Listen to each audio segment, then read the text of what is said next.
I'm Scott Walker, and this is Walks on the Wild Side.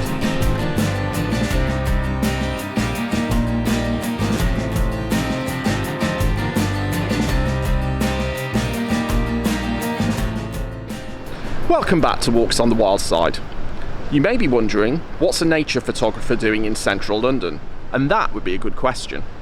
This is the first in a new series called Wildlife Everywhere, in which I'll be attempting to get some wildlife photos in unexpected places. I was in London on some business, and so I've decided to stay over for one more day and attempt to get wildlife photos in 4 locations. It's going to be really difficult because we're in the middle of December, we only have about 7.5 hours of daylight, and travel times around London aren't great, so I'm probably only going to get about 45 to 50 minutes in each location. I'm also going to do things a little bit different on this video, in that I'm going to show you the photos, and I'll show you some photos that worked and some that didn't, but explain why, so that if you're in the same situation, you can try the right techniques and compositions to get the photos you need. So I'll catch up with you on the trail tomorrow. So my first location of the day is Brompton Cemetery. And cemeteries can be great places for wildlife, where people rest in peace, wildlife lives in peace, and therefore there's a lot of opportunities here. I've photographed at this location before, but that time was in the summer because it gets a lot of butterflies and moths. Now we're in the middle of December. Can I find wildlife here? And the answer is yes, there's wildlife everywhere.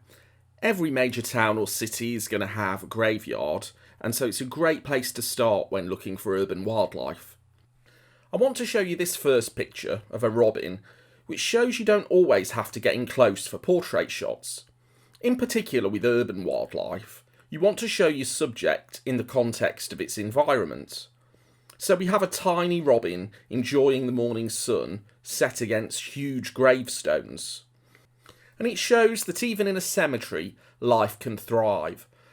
And as I mentioned before, because cemeteries are so peaceful, they're ideal places for wildlife to be, with the gravestones and the statues acting as trees for them to perch on and search for the food that they need. This photo was taken at 394mm and f6.3 to give those background tombstones that nice blurry effect whilst still being able to tell what they are. Next, we have a crow on a cross. And you need to be careful with photos of subjects that are entirely black. Your light meter will probably tell you that the picture is perfectly exposed when there is no contrast in the bird. And that's because the light meter is looking for 15% grey in the overall scene. I've exposed for the bird to make sure its eye shows up properly and it's not just a mass of black. To do this, you need to use the spot metering function on your camera and choose a shutter speed that moves the histogram further to the right than you would normally use. For the final image, I've chosen to process it in black and white because there's something moody and mysterious about a crow on a cross, and black and white expresses that much better than the warm tones that were in the colour photo. So let's get on to a shot that's not so good. The pigeon on this statue is typical of what you might find in a cemetery, but it's not a picture that works well. Firstly, the blurred out branches in the background are a distraction. Secondly, the tones of the statue are very similar to the background, which means your eye isn't drawn to it as much. And thirdly, there could be a better composition, and that might have been if I'd moved around to face the statue and try to catch the bird looking in the same direction that the statue appears to be looking. Therefore, there'd be something more interesting that might make the observer pause for a moment to think about the picture. Okay, let's move on to our next location. So it's mid-morning, it's really cloudy at the moment, but I'm on Hampstead Heath. And the one area we are getting a bit of light is just over my shoulder. You can see central London, Canary Wharf, the centre of London, London City that is, and the Shard. That cloud did eventually get a little bit better, but I was running short of time, so I had to try a trick to get some quick shots. Now here's a really simple thing to try if you want to get some shots of birds in flight, the ducks and geese and gulls that are on the pond will all fly towards you if you just throw a few seeds out for them. Watch this.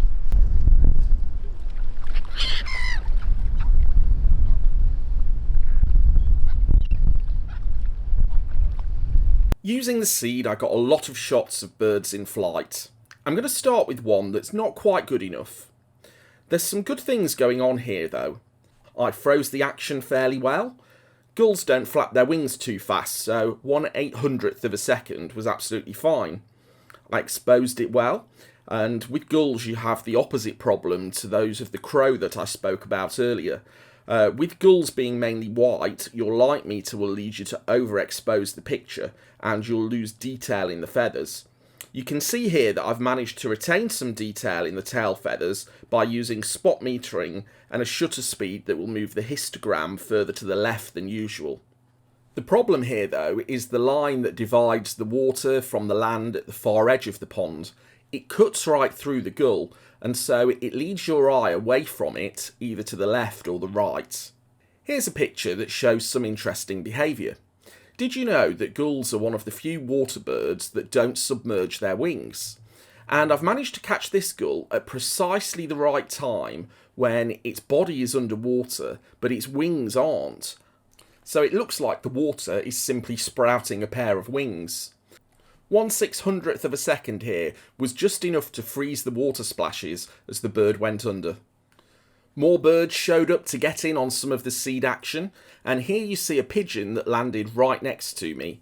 I fired off a quick shot of it at f4, which really separated it from the background, and there's a nice bokeh effect of the people that are walking along the path towards it. You simply see their faces as pink circles. And here is an Egyptian goose that wanted some of the feed too. I've perfectly focused on its eye, which is one of the things you should always aim for in bird photography. You want the eye to be tack sharp. I really like the way it's gazing into the distance. It leads you to think, what's caught its attention? What's caught its eye? What's in its mind? So there's more to the picture than simply what you're looking at. Here at one of the ponds, there's opportunities for photographs all over the place.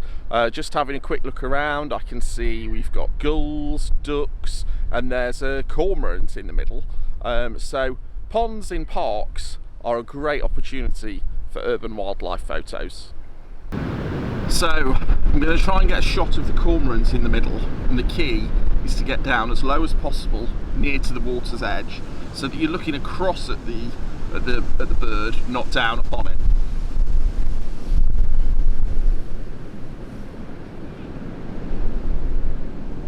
And so the final picture from Hampstead Heath is that cormorant I said I'd seen in the middle of the pond, and I really like this picture. Being down near to the water's surface meant that I could blur out both the background and the foreground. There's some really nice detail in the bird's feathers, which is a similar problem to the crow I mentioned earlier. But what stands out for this picture and makes it an urban wildlife picture is that the cormorant is sat on a pond pump, which you wouldn't normally notice at first, but when you do, it makes you realise this isn't in the countryside, this is in an urban pond. So now let's move to our third location of the day.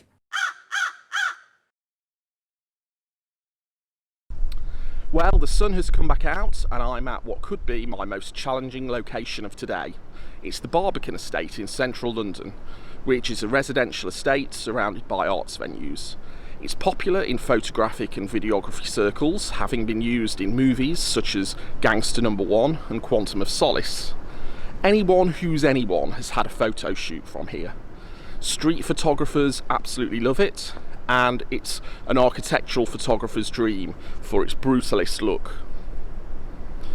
But out of all those photographic genres, I've never seen any wildlife photos from here, and I'm hoping to change that today. I think it's fair to say that the Barbican was the most difficult location of the day, and I certainly had to look hardest for wildlife here and think a little bit more creatively than I did elsewhere. But I really like this first shot that I've got of a pigeon. I got right down to ground level as the pigeon was walking towards me, and it's really clear from the surroundings that it's in an urban environment. The pigeon looks almost angry as it's stomping down the path. And this photo actually inspired me for another one that I'll show you later. There are various areas around the Barbican estate that have shallow pools. I can imagine that in summer these might be a better location to get photos as birds come to bathe in them. At the time I got this shot I thought I quite liked it, but after reviewing it when I got home I'm not so fond of it. It shows a moorhen swimming alongside a female mallard, and there are some decent details in the birds, but it's the composition that causes the problem. I should have positioned the birds slightly more towards the right of the photo, so there's more negative space for them to swim into. I also think the background is a little bit too blurry. This was shot at f5.6, and I should have gone for perhaps f9 or f11. There's a litter bin in the background, which really shows that this is an urban photograph, but it's so blurred out that the observer might not be able to tell what it is. At different places around the Barbican estate, there are raised walkways of various heights. This means that you can be at the right height to get photographs of things that are on the roofs of other buildings. In this photo, there's a gull that's sat on the roof of a school, but in the background there's a tall building from the City of London that's covered in glass and steel, and it creates the white and black banding that you see, which really is what makes this picture. At this point I was struggling to get interesting pictures, and so I decided to try something different and approach it as a street photographer might. So in this photo I've attempted to get a shot of a gull with people passing by, showing how ignored urban wildlife is. I don't really think it works though. There's too much distance between the gull and the people, and the gull appears so small in the photo it's no wonder they're ignoring it. Perhaps if I'd found an angle where I could get more of the people into the frame and show what they're doing, maybe they're tapping away at their phone or listening to music, it might have put across better what I was trying to express. Now let's move on to the final location of the day. So I'm in Canary Wharf, where there's big business and big buildings. You can see famous buildings here, like One Canada Square. Across the river is the O2 Arena, and there are towers scraping the sky everywhere you look. It's the very last place you might expect for wildlife photography locations, but there will be wildlife here, I just have to find it. So down by the docks at Canary Wharf, there's wildlife everywhere. In the water, I've seen swans, coots, great crested grebes. One of the unfortunate things is that there's about a metre's drop to the water everywhere, so I haven't got a chance of getting near to water level. Whatever I take a photograph of, I'm going to be slightly looking down on, but the point still stands that you can photograph wildlife even in Canary Wharf. And here's the point. With this photo you can see you can't get great wildlife shots when you're looking down on something. It looks unnatural. You're an observer of the wildlife rather than in its environment. But here is my favourite shot of the day. I'm looking straight across at a gull. I'm absolutely in its world.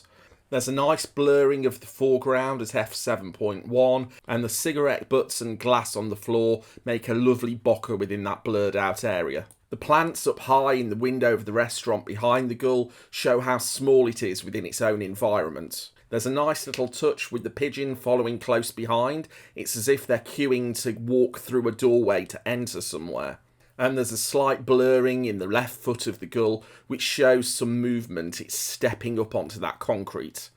This is quite similar to the pigeon shot I got from the Barbican, and I really like this style of urban wildlife photo.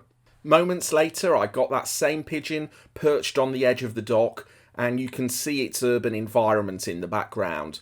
The chains that form the barrier between the dock and the water, and the lights glowing from the restaurant that create that lovely bokeh in the background.